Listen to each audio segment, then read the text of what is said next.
Hello and welcome to Finch's Film Club podcast. This is a podcast where we talk all things film and television and learn some interesting things about our favourite films and TV shows.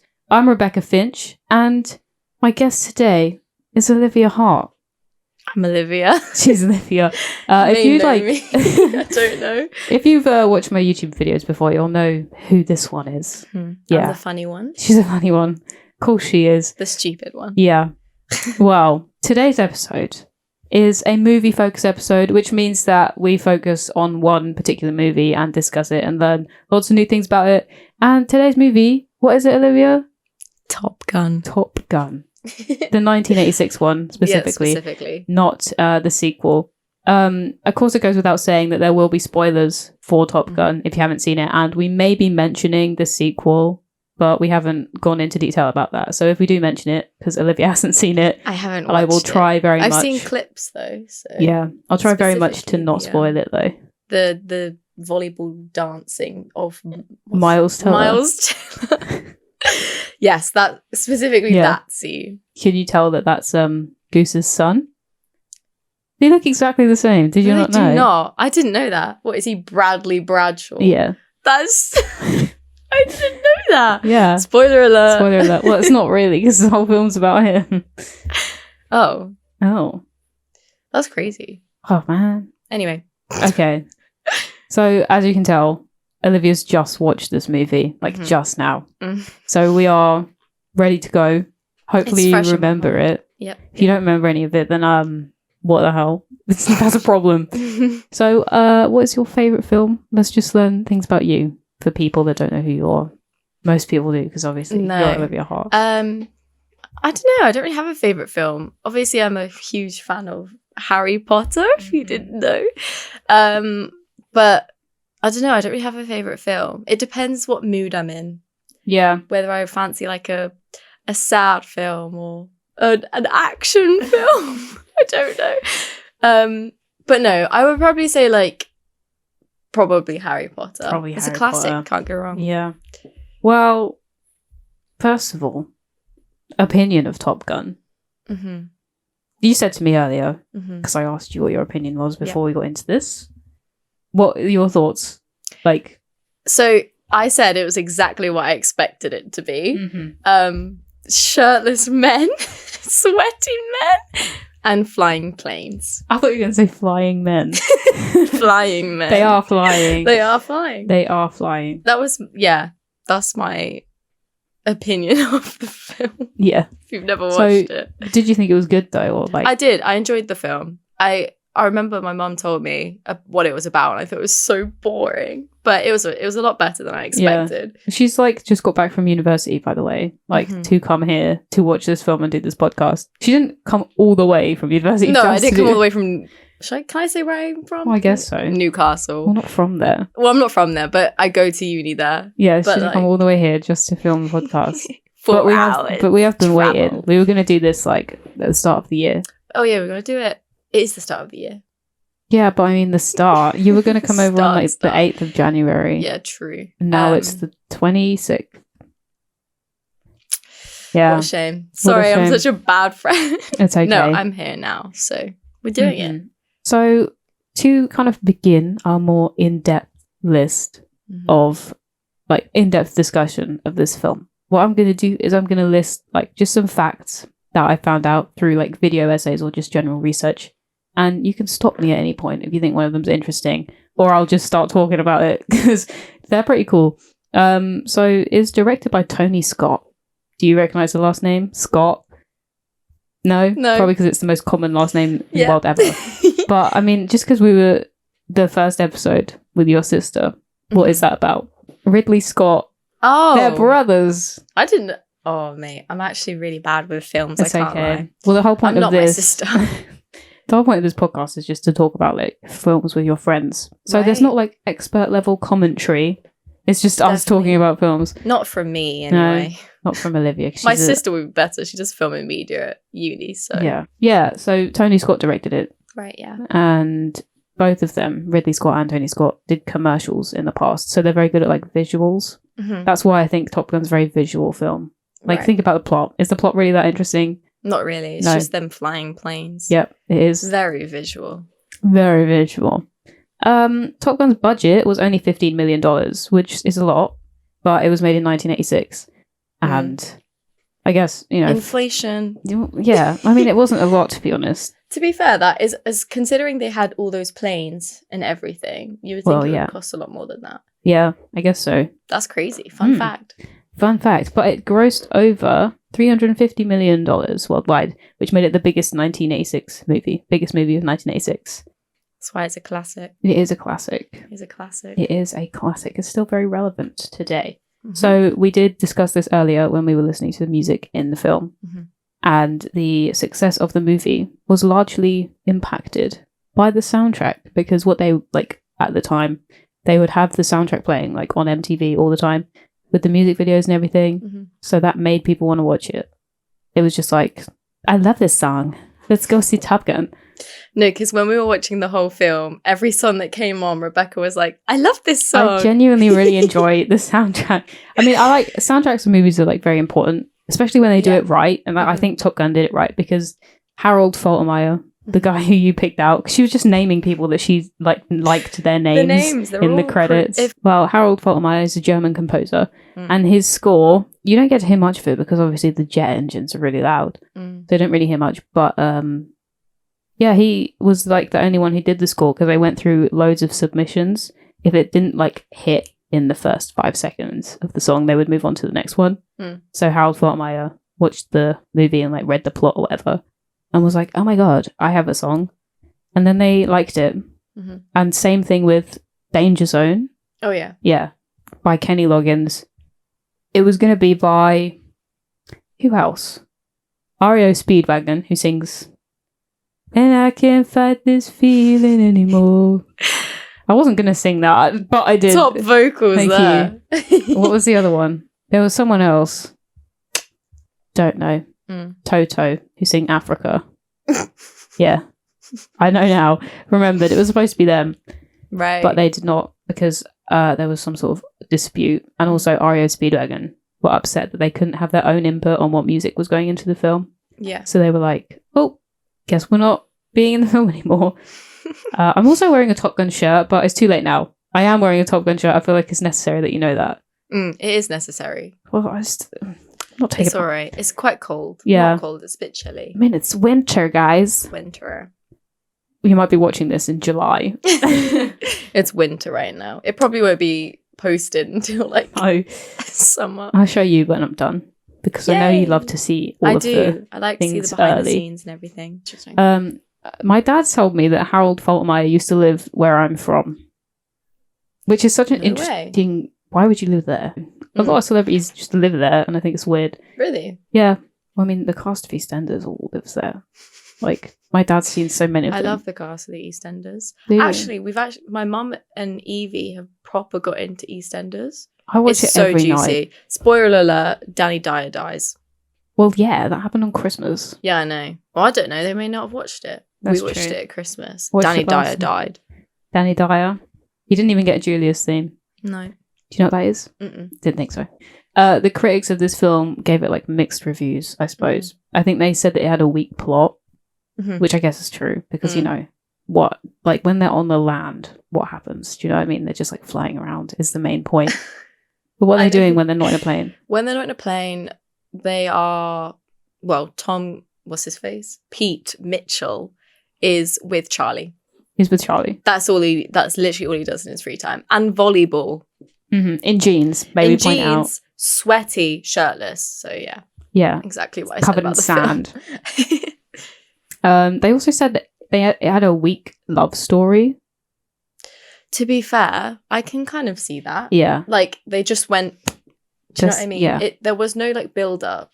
It was just, like, straight away. They just, like, I've fallen for you. That is true. I mean, I don't know. Yeah. Well, they kept being like, oh, well, he's in love with his instructor.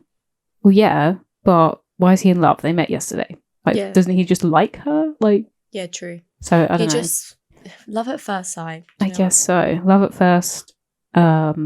You've lost that love and feeling. Love at first song which is very cringe part of the film. Olivia was watching that with her hands over her eyes. I was watching you. It was so bad. I saw him pick up the mic and I was like, oh, he better not be doing what I think he's going to do. Started serenading her. And then everyone joined in. Literally everyone around was just singing to this poor girl. Who is the instructor. And they didn't know at the time. So he was very embarrassed the next day. But also, Charlie's character, the critics, I think, said that she's too much of a sensible woman to like him. Like, why would she like fall in love with him? I agree. When she's such a sensible like teacher person. So, I mean, despite the like negative parts of the reviews, they said that they loved the action sequences. Yeah, I agree with that. Yeah. It was very like action packed. If you like action, you will like Top Gun. If you like more like visual films, then you will enjoy Top Gun, because it is just a lot of like flying and fighting and shooting and stuff like that. Which is what, I mean, it's good though, because I don't know, it just felt, I don't know about like tension building in this one, but I liked it in the sequel. Had very good tension building. Could feel it in my bones. But like it also keeps your attention. Like you don't get bored because it's just, I mean, you don't have to pay attention because exactly. I mean, what are they talking about? There isn't really a plot, so if you want to keep it on in the background, you can. You can if you don't need to follow along. Yeah, because they don't specify who the enemy is. They don't specifically work towards being the enemy. Yeah, they're just training and seeing who's the best. And then suddenly they're in a mission at the end of the film. Yeah. Convenient timing for them. Yeah. They also thought it was like a, what's it called? Propaganda for the Navy. It was literally just like a Navy recruitment film. I mean, they used to have, in some theatres, they had Navy recruitment booths. How weird is that for like American patriots? Obviously, they didn't have it in the UK because, I don't know, we're not American, so. We're not American. But, I mean, the recruitment for naval aviators, according to the Navy, went up by 500% after Top Gun. Yeah. But I feel like that's really bad because the film is just not, I mean, I'm not going to say it's not accurate, but it's definitely glamorized. Yeah, I mean, they're kind of making it look like, yes, really war. Easy. Let's go to war. Really fun, not dangerous at all. And someone, I think, died during filming. Really? Yeah. I don't know if it was filming for... Goose. No. Spoiler alert. Goose. No, not Goose. What am I saying? Yeah, someone died. Goose. One of the stunt guys who was meant to do like a plane trick or something, he lost control and this plane was like spinning out. Oh my God. Then he was like the last thing they heard from him was like, oh, I'm like stuck or something, or like, this is really not good, something like that. Oh my God. His name was like Art Skull or something. Not Art School, Art Scholl. I don't know how to pronounce it. I apologize to him. But his he went like lost out in the sea. Oh my God. They never found him or his plane. Oh my God. I know. So fun dangerous. fact. And that was just a stunt plane. So you know, there was nothing shooting at him.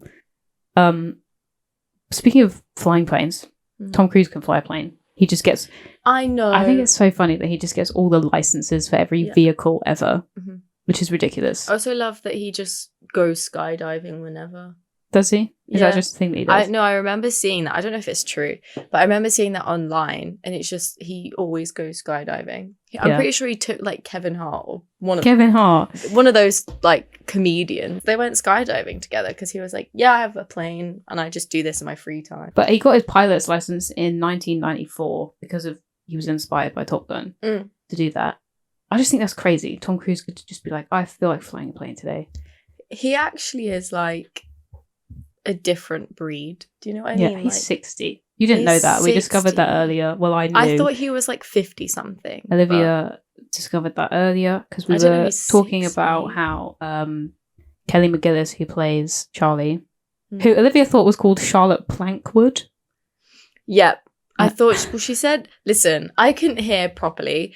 I thought she said her name was Charlotte Plankwood, and I thought that's a crazy name. Charlotte Plankwood. It's not. She plays Charlie. Kelly McGillis plays Charlie, but she quit acting. We were talking about that, and I was like, "Oh, this is what she looks like now." And Liv went unrecognizable. Liv was like, what do you mean? Like, she must have been so much older than Tom Cruise. And I was like, no offense to Kelly McGillis. I think you're really cool, but... You are really cool. I'm really sorry. That was really mean of me to say that. No, but, like, it's just because Tom Cruise looks the same. He does. You know, like, how are we supposed to know? How is she supposed to know? How am I supposed to know? That he was only 5 years younger. She's 65. He's 60. And Would you he's 60. believe? You wouldn't believe it, though. I genuinely thought he was like 50.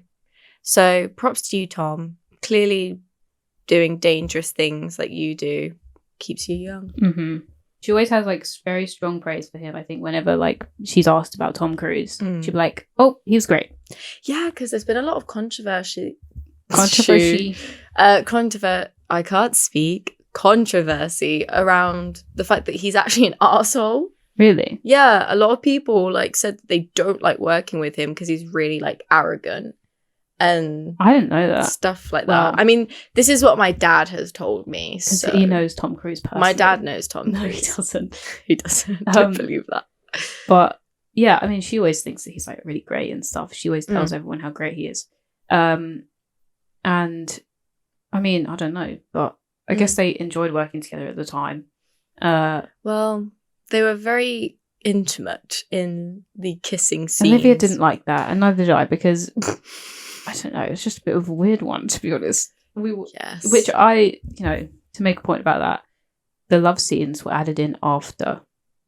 It was shown to a test audience to see how well the like audience would receive it. You know, just in case you didn't know what a test audience is. Yeah. And they were like, "There's no love scene," and they were quite upset about that.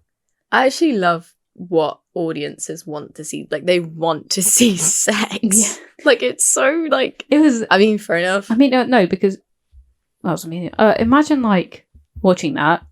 Yeah. And imagine it without those scenes. To be fair, it, like, does develop the love story a little bit more. But then... if that wasn't there, there would literally just be nothing but flying. Yeah. I mean, there would be no plot. Yeah. You know, even though literally. the love story was weak, like... there would be less of everything.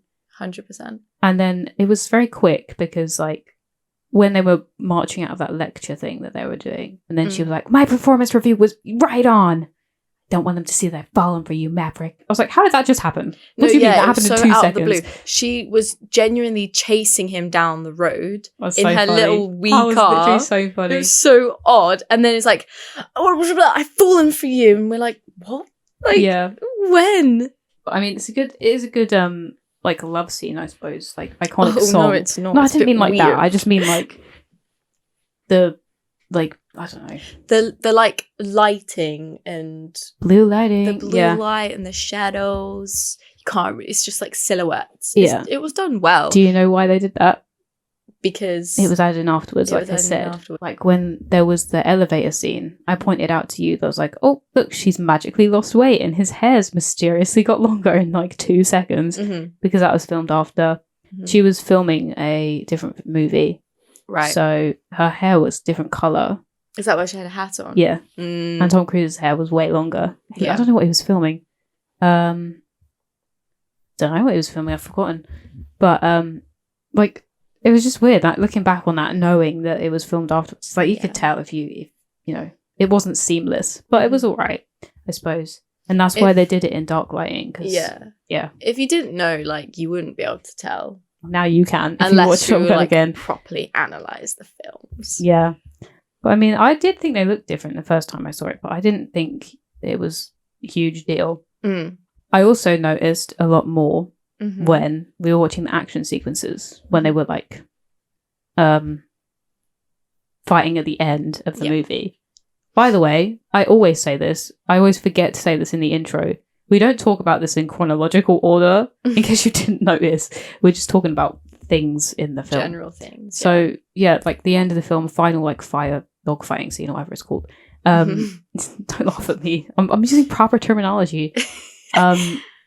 With Iceman and the Hollywood. 5 or 6 enemies. Yeah.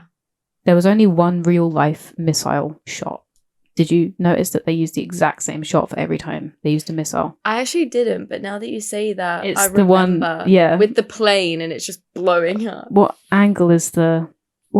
It was like the left wing Yeah. of the plane. It goes like from there. They use that shot multiple times because they only were allowed to use one real life missile.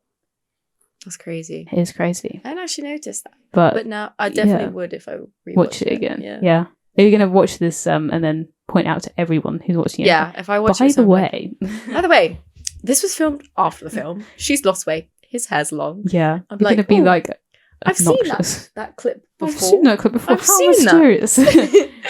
But they used miniatures as well for blowing up everything against the blue sky background. They weren't real planes, a lot of them. So, and then they obviously weren't in the actual plane. They used a whatever it's called, like a cockpit scene, and then they had the sky like around them and stuff. But it looks pretty good for 1986. It does look really good. Well, it holds up, especially when you said that the budget was so low in comparison to most films now. It looks really good. It doesn't look like it was made in the 80s. Yeah. What was that scene? Oh yeah, when Goose's body is being picked up by the Coast Guard. Oh yeah. The water in that. I don't know. It's really good. I can't tell if that's real or fake because I just don't know. I don't want to state anything that's wrong, but it does look like it was made like in the 2000s. I said, just like has a real like 2000s vibe to it. Yeah, no, it doesn't look like it was made. I mean, I've watched 80s films, and that didn't look like an 80s film. Yeah, but you know, it's a good film. It's a good film. Holds up for 1986. Yeah, which was a good year for films. Aliens came out. Did it? Yeah. I haven't watched that one widely regarded as the best sequel of all time by many people. But this is not what that is not what this podcast is about. So back to Top Gun. Oh, Olivia was really surprised by Goose's death. I did not expect it. All right.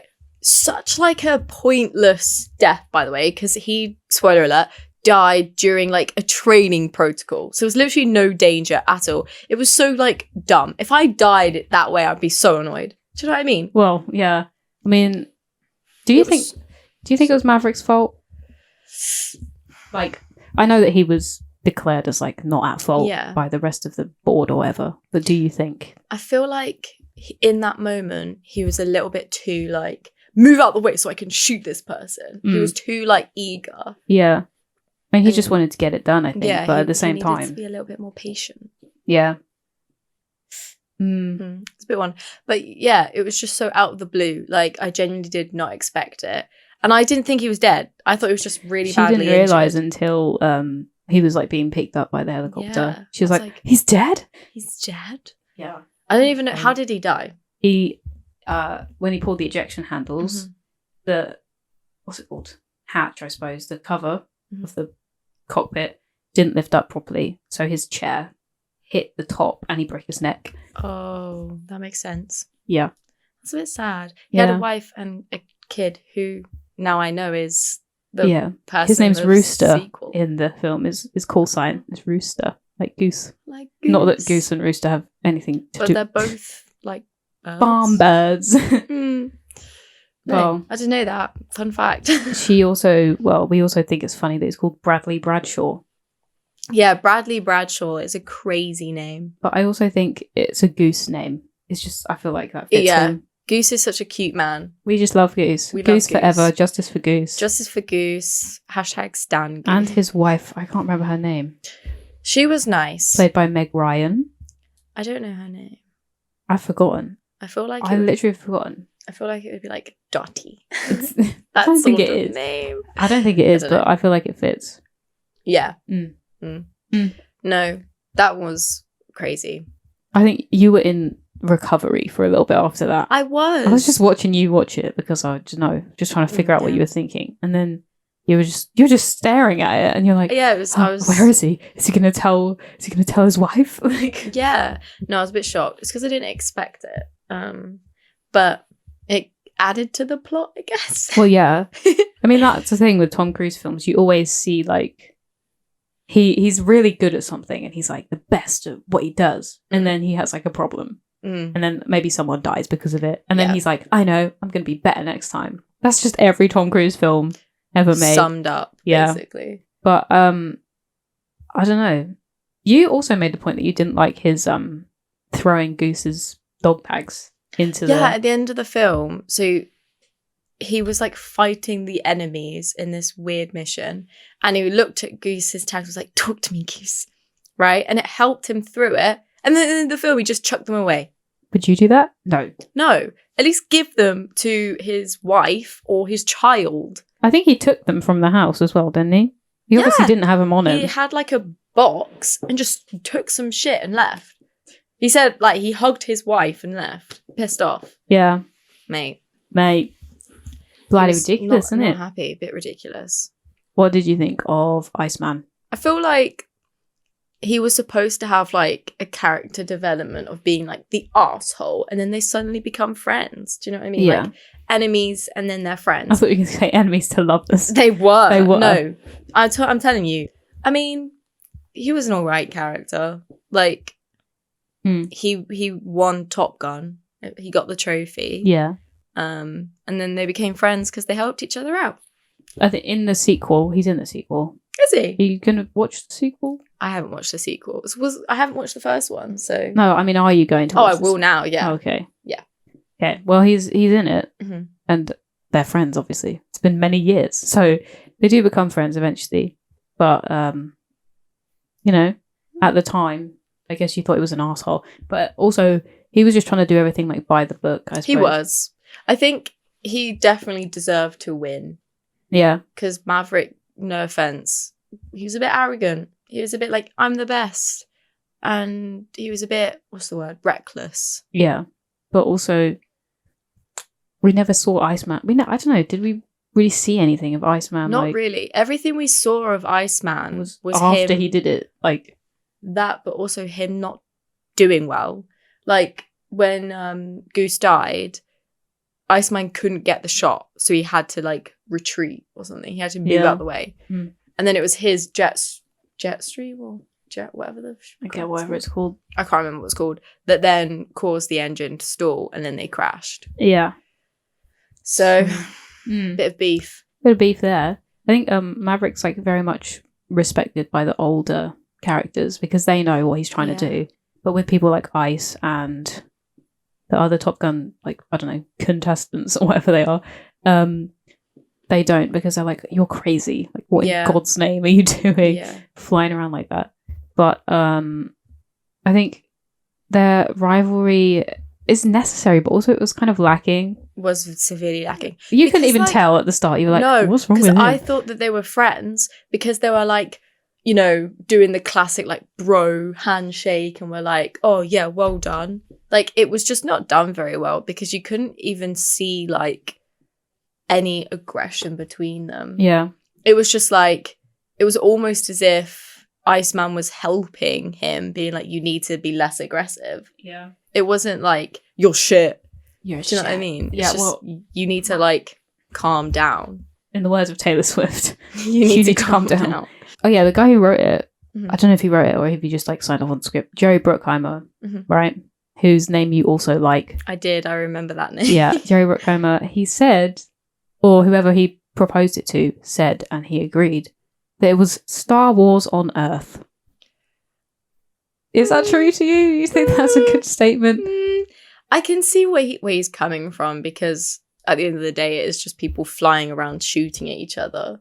But I think, I mean, I can't really comment on Star Wars because I haven't really watched much of Star Wars. But then Star Wars has a plot. Yeah, exactly. From what I have watched, they actually have a plot and they actually have like an aim and like a mission. Whereas Top Gun was just, let's train and let's get training. Let's join Top Gun. Like, woo. I think the first fight with Cougar was to solidify, I suppose, how scary it is. Yeah, it was a good opener because it did like get to your attention. Because you kind of just went straight into the action. Yeah. But then also it kind of pissed me off because I was like, what are you doing? Like, you're a bit pathetic.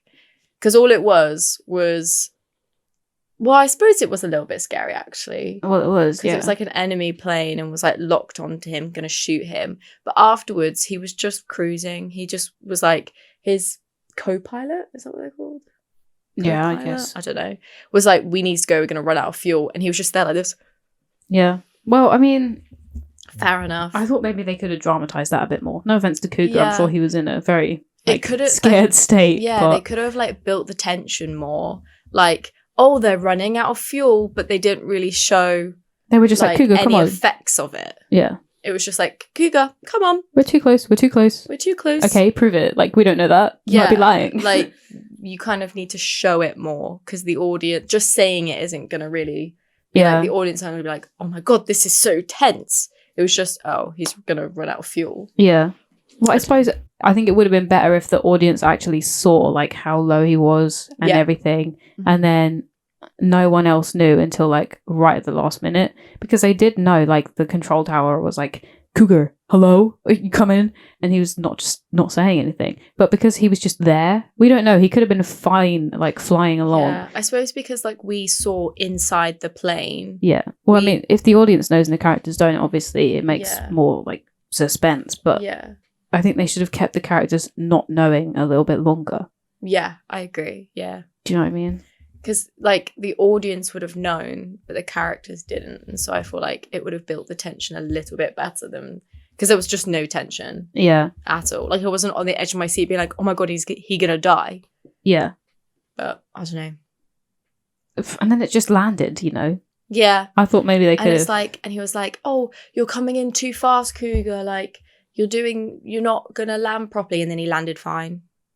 Yeah. Like maybe like have the wing fall off or something. The wing fall off. How would that happen? Do you know what I mean? Because he like would have maybe landed lopsided and hit the wing off. Well, that would have caused a lot more damage, I think, than just being the wing. But it was just very like a bit lackluster there. For you personally. But as an opening, it did get my attention. So I mean, yeah, you wouldn't really think about all of the negativeness of the opening until after the opening was done. Yeah, 100%. So I guess this is just because we're talking about it. We kind of need to pick at. We're doing a little bit of over-analysis, but we like that. It's a little good. bit, but I would like to speak about the scene.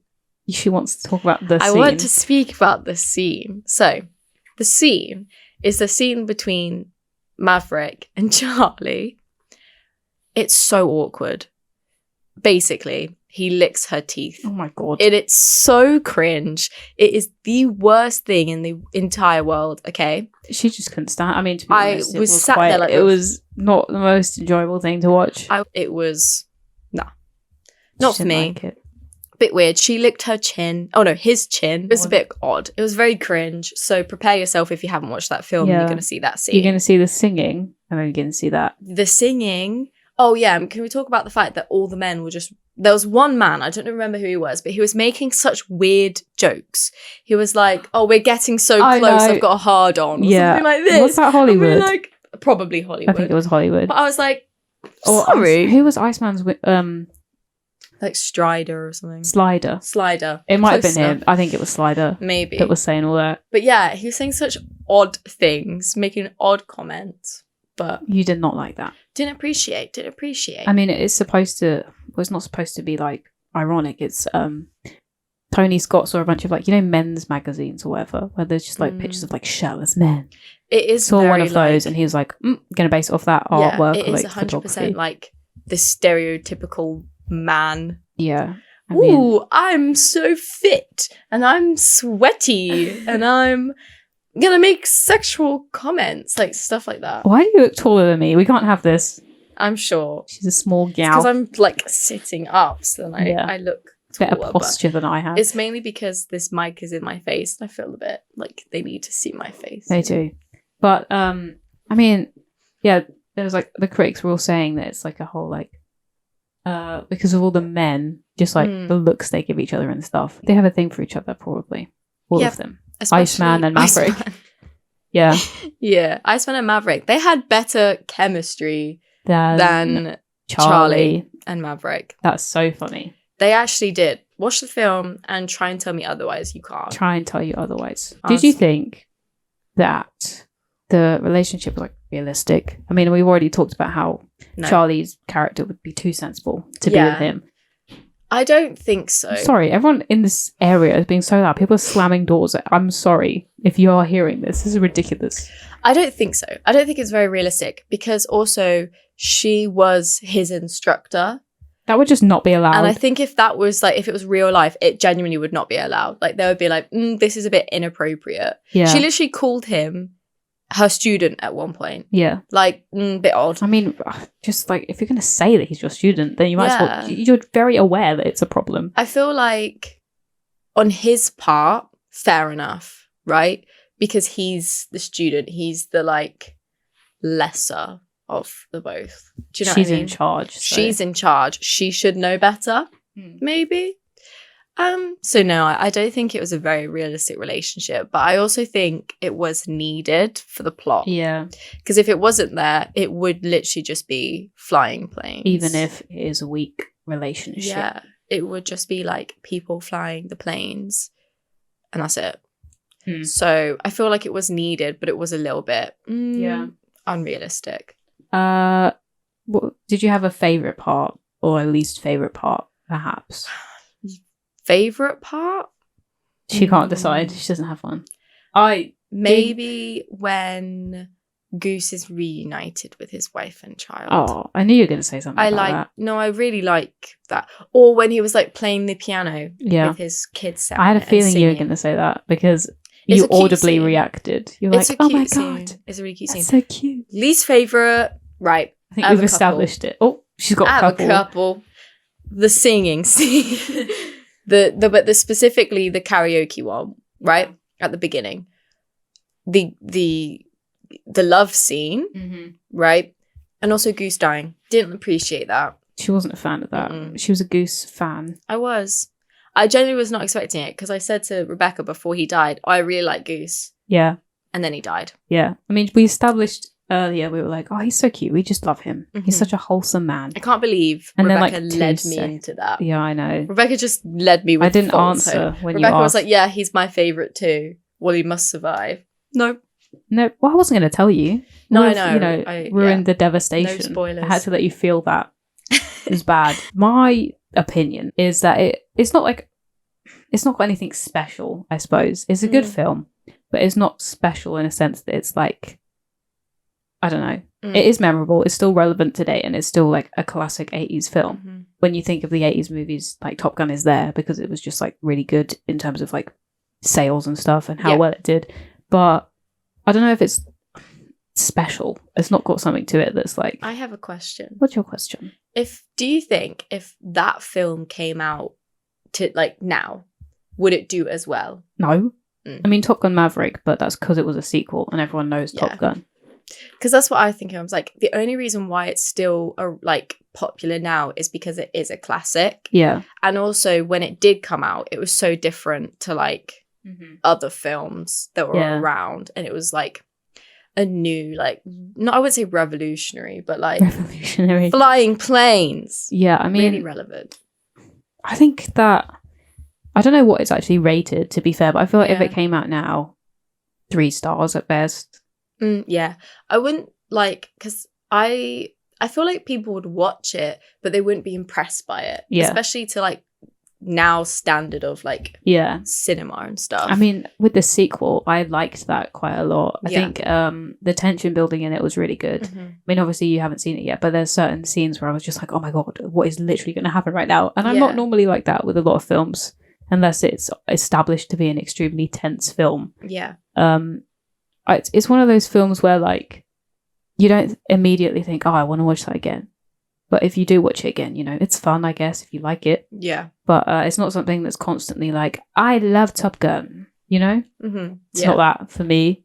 I think the success of Maverick, the sequel, is obvious. It's very obvious because, you know, it's like 40 years after. Definitely.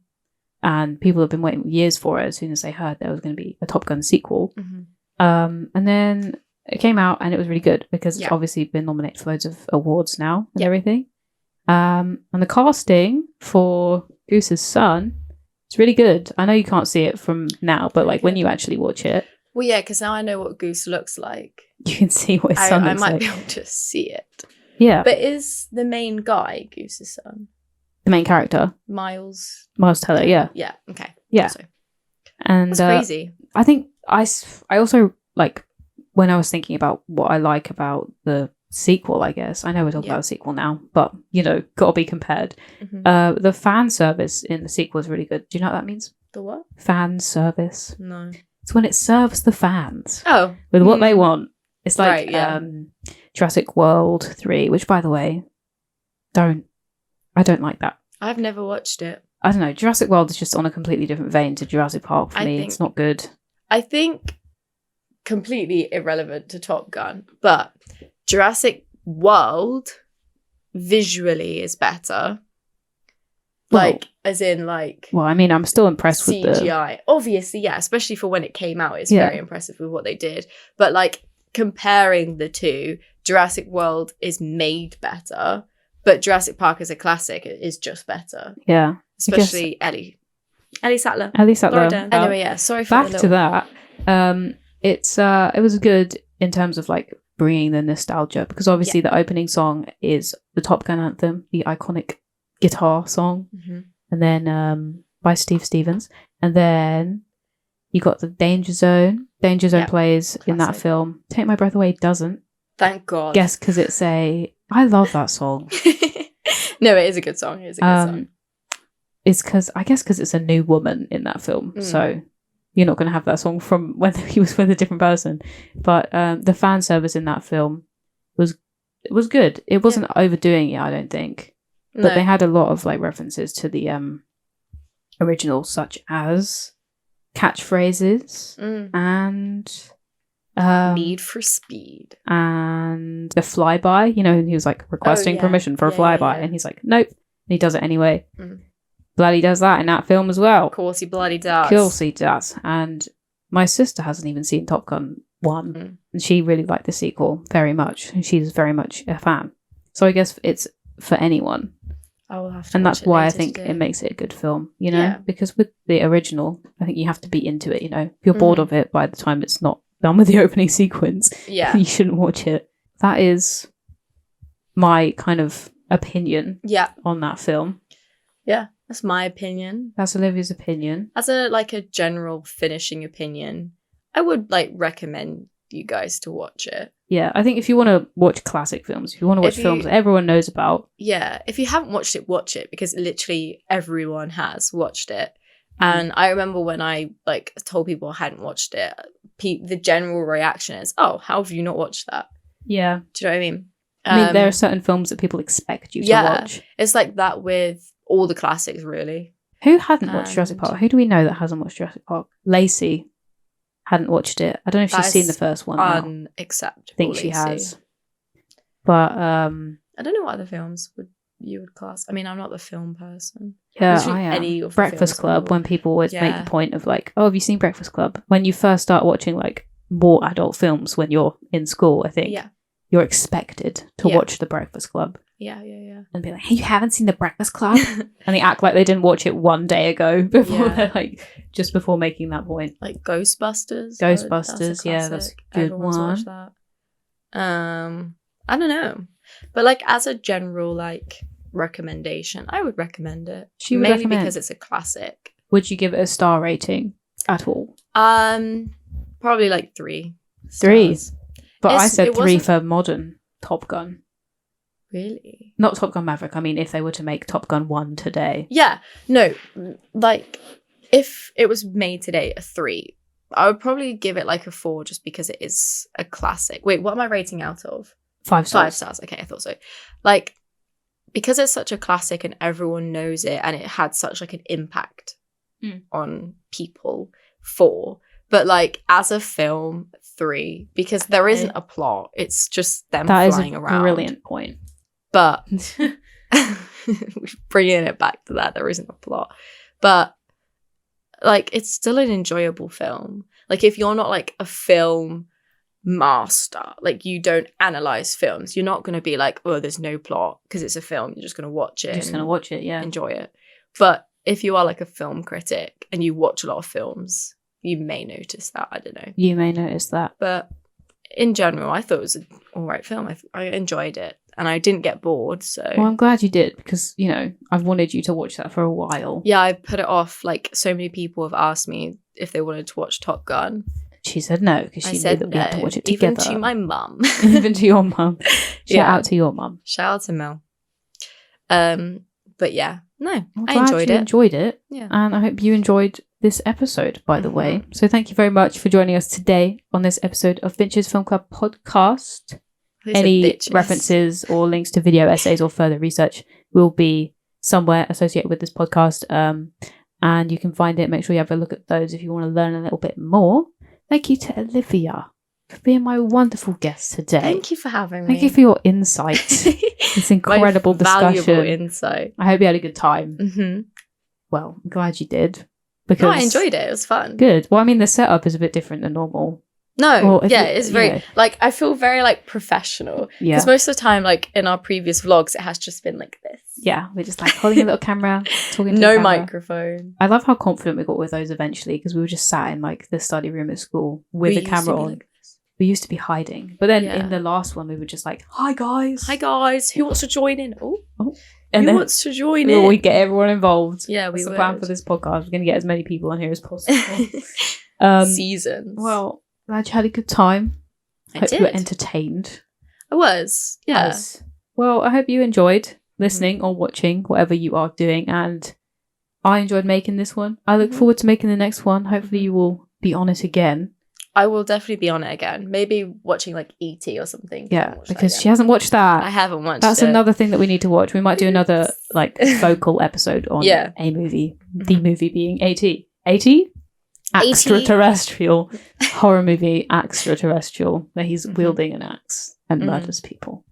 Pitch that to Steven Spielberg and I'm sure he will make it. Right now. Yeah. Well, thank you again. And I'll see you next time. Ready? You can say goodbye? Goodbye.